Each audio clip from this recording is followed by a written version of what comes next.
ప్రార్థన చేసుకుందాం. ప్రార్థన.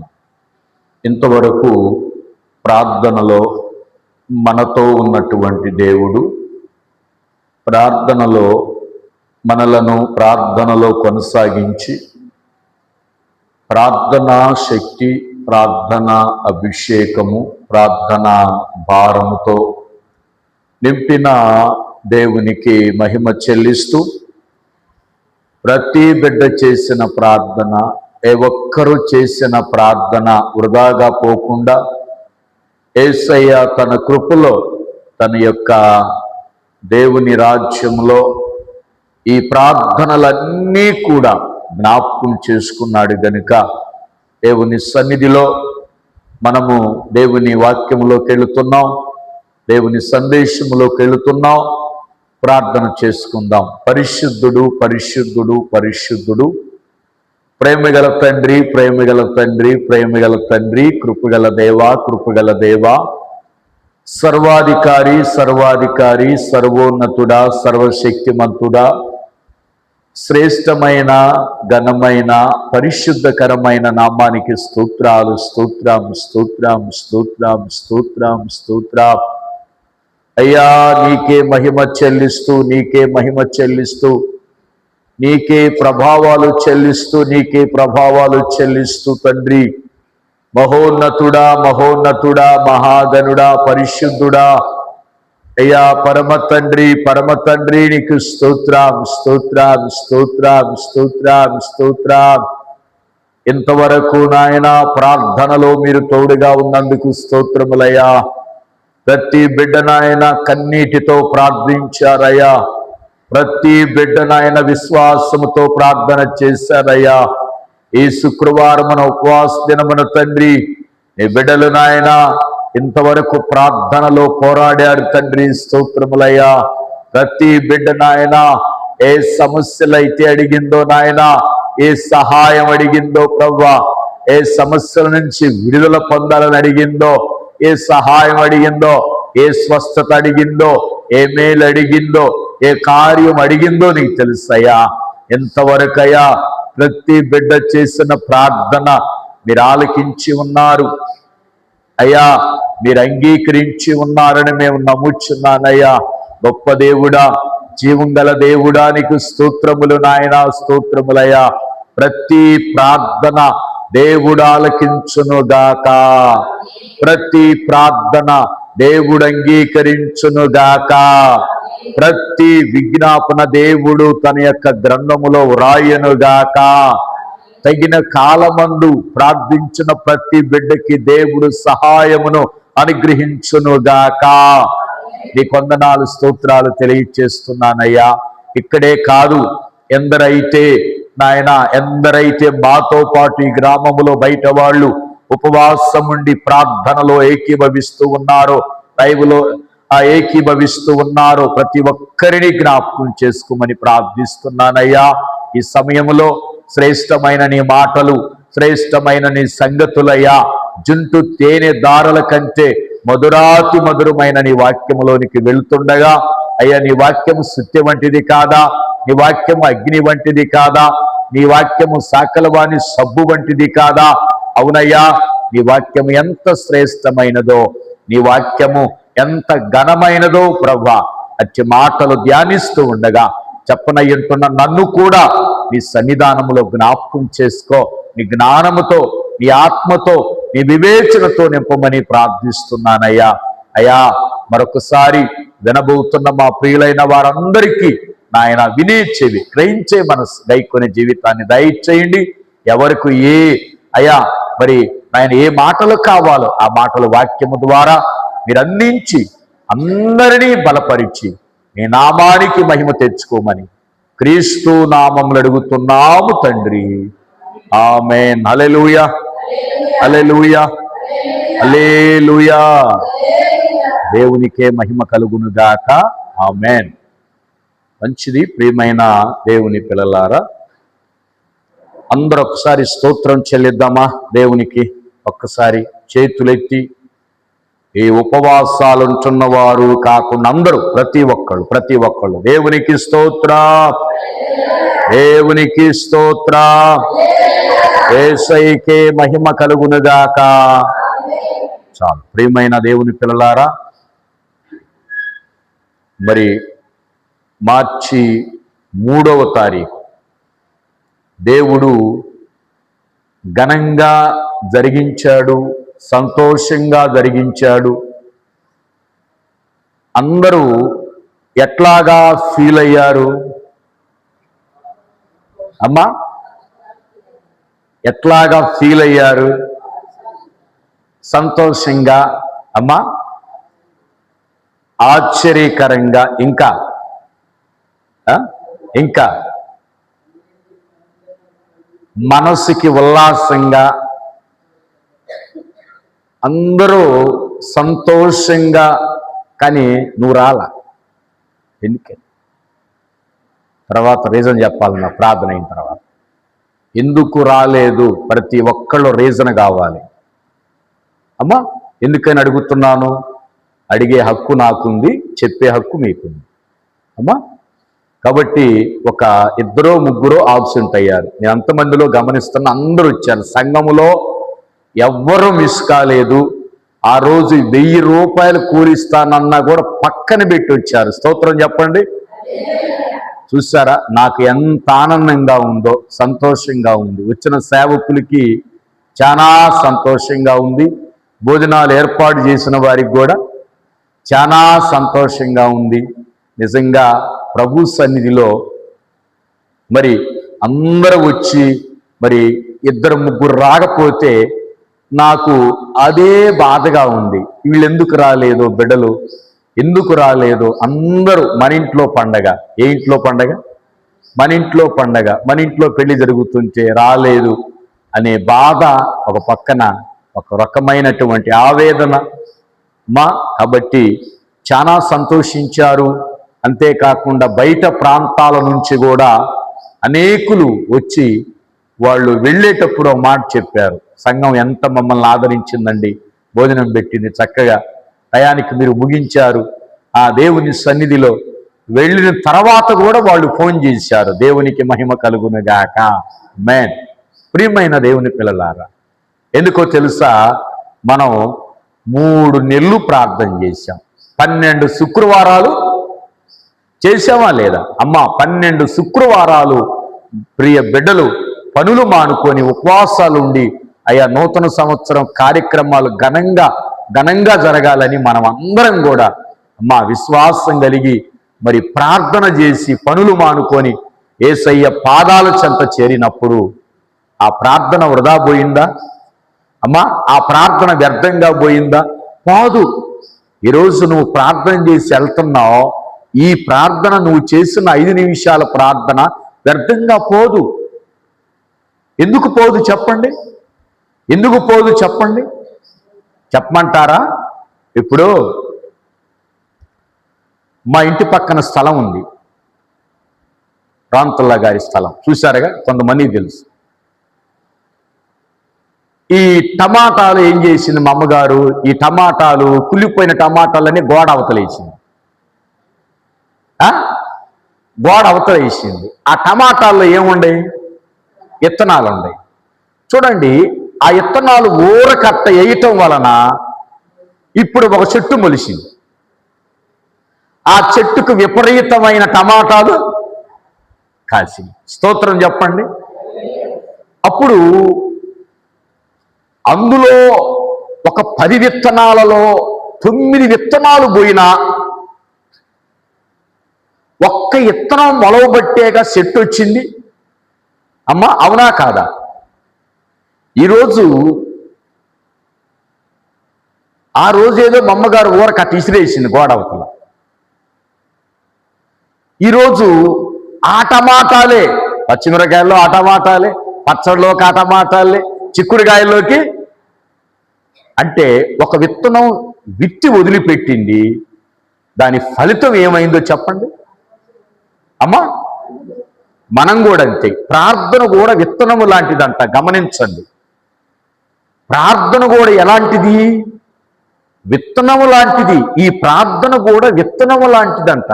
ఇప్పుడు నువ్వు మందిరంలో ప్రార్థన విత్తావు, నీ సమస్యను విత్తావు, నీ కన్నీరు విత్తావు, నీ ప్రార్థన విత్తావు, ఇక్కడ నాటి వెళ్తున్నావు.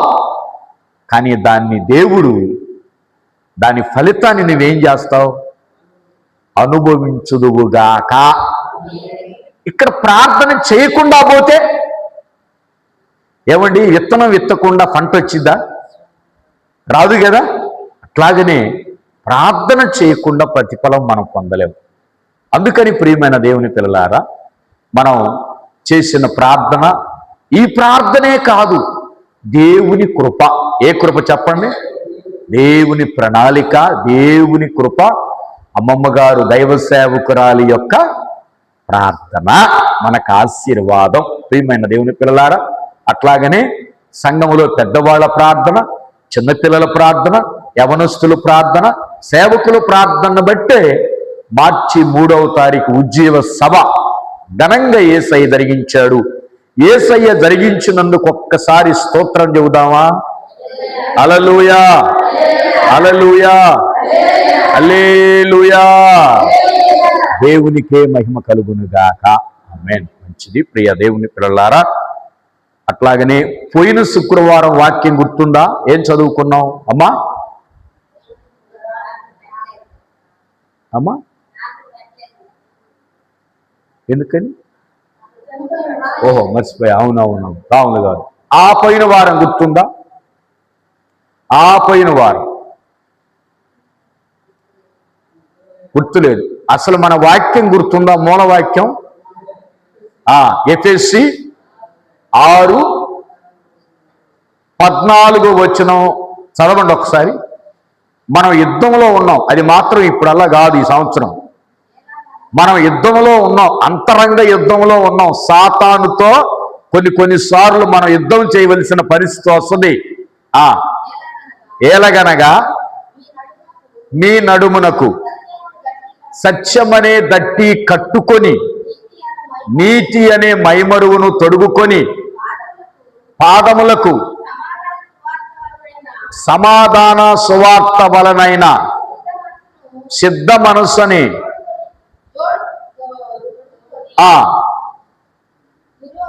నిలువబడుడి. స్తోత్రం చెప్పండి ఈ మాటకి. హల్లెలూయా. యేసయ్యకు మహిమ కలుగునుగాక. ఇందులో సర్వాంగ కవచములో 2 భాగాలు చెప్పుకున్నాం, గుర్తుందా? ఒకటి సత్యం అనే గురించి మనం చెప్పుకున్నాం. సత్యం అంటే ఏంటో, దాని యొక్క అవసరత ఏంటో, దాని ఫలితం ఏంటో.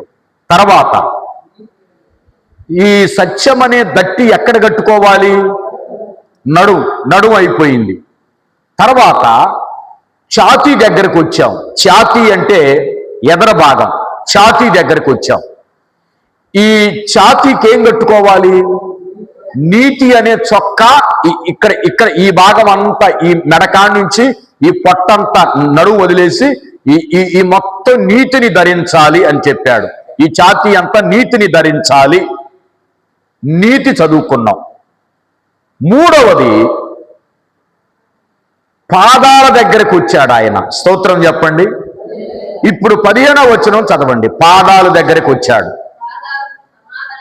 పాదములకు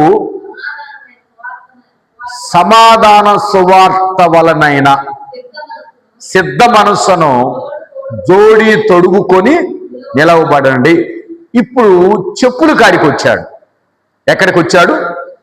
చెప్పులు 3వ వస్తువు. ఎన్నో వస్తువు చెప్పండి? ఒక వస్తువు ఏంది? సర్వాంగ కవచంలో దట్టి, నడుమునకు దట్టి. 2వ కవచం చొక్కా, నీతి అనే చొక్కా. ఇప్పుడు దట్టి అయిపోయింది, చొక్కా అయిపోయింది, చెప్పులు కాడికి వచ్చాడు దేవుడు. స్తోత్రం చెప్పండి. చెప్పులు. ఎంతమందికి చెప్పులు ఉన్నాయి ఇప్పుడు మనలో? ఏ పాస్టర్ గారు, చెప్పులు లేకుండా అసలు నేను ఎటు బాను, నేను కనీసం బాత్రూముకు పోవాలన్నా చెప్పులు మనిషి జీవితంలో చాలా విలువైనవి, చాలా శ్రేష్టమైనవి. కానీ ఆ శ్రేష్టమైన చెప్పులు మనం ఎక్కడ పెడతాం? ఇంట్లో పెట్టుకుంటామా? బయట పెట్టుకుంటాం. ఎక్కడ పెట్టుకుంటాం? బయట పెట్టుకుంటాం. ప్రియమైన దేవుని పిల్లలారా, చెప్పులు ఖరీదు తక్కువైనా, చెప్పులు విలువ తక్కువైనా కూడా చెప్పులు ఇచ్చేటువంటిది చాలా శ్రేష్టమైనటువంటి ఆశీర్వాదం. యేసయ్యకు మహిమ కలుగునుగాక. ఇప్పుడు ఊరికి వెళ్తున్నావు, అన్నీ ధరించుకున్నావు. అమ్మ, నగలు నట్ర, ఇంకా మంచి శారీ, మంచి బ్యాగు, సెల్లు అన్నీ తెచ్చుకున్నావు. చెప్పులు వేసుకోకుండా వెళ్తున్నావు అనుకో, ఏమంటారు?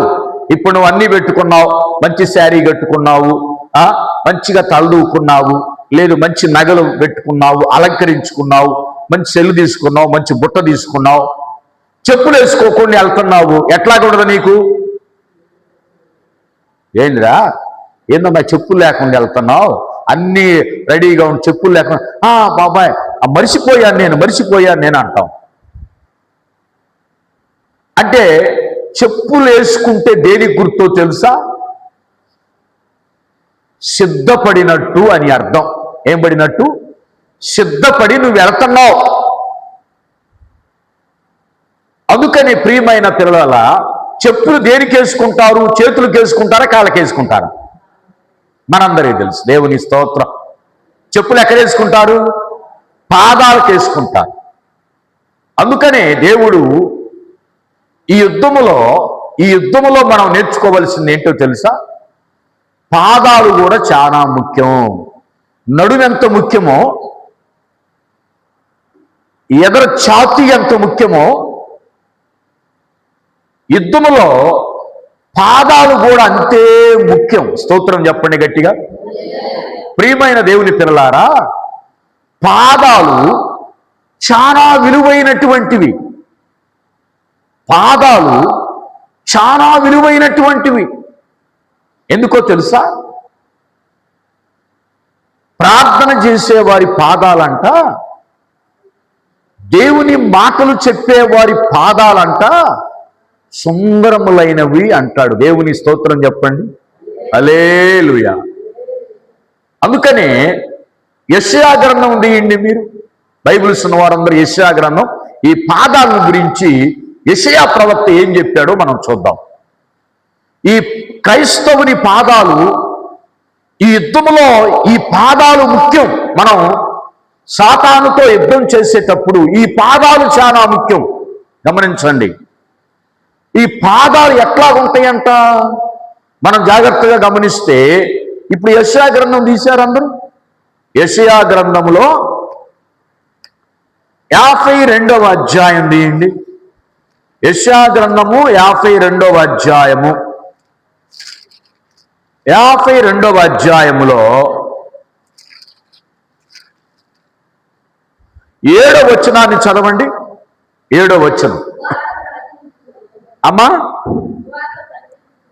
సువార్త ప్రకటించుచు, సమాధానము చాటించుచు, సువర్తమానము ప్రకటించుచు, రక్షణ సమాచారము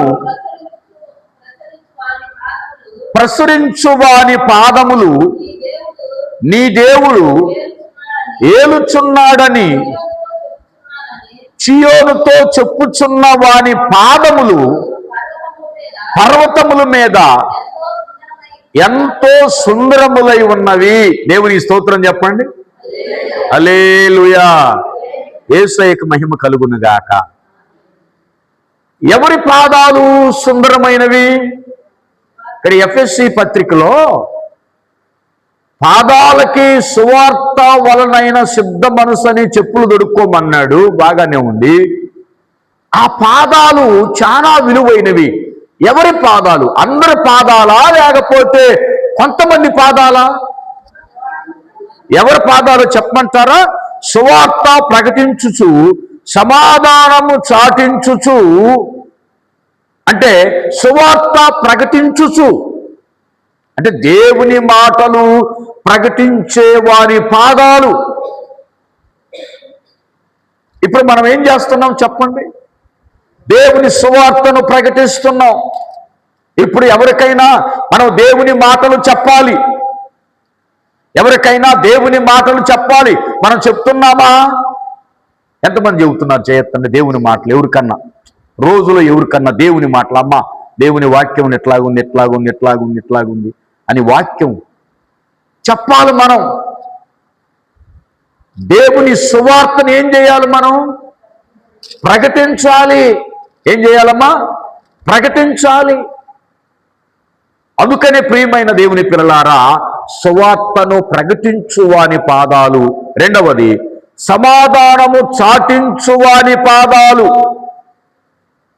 సమాధానాన్ని మనము చాటించాలి అంటే ప్రకటన చేయాలి. మనము సమాధాన సువార్తను ప్రకటించాలి. దేవుని స్తోత్రం. ఆయన మాటలు మనం ప్రకటించాలి. అమ్మా, ప్రభు నమ్ముకోండి, జీవం కలిగిన దేవుణ్ణి నమ్ముకోండి. మీకు ఏదైనా బలహీనత వస్తే ప్రార్థన చేయండి. ఇదిగో ఈ మాట ఉంది, ఇందులో ఈ మాట ఉంది, దేవుడు నిన్ను స్వస్థపరుస్తాడు, దేవుడు నిన్ను బాగు చేస్తాడు.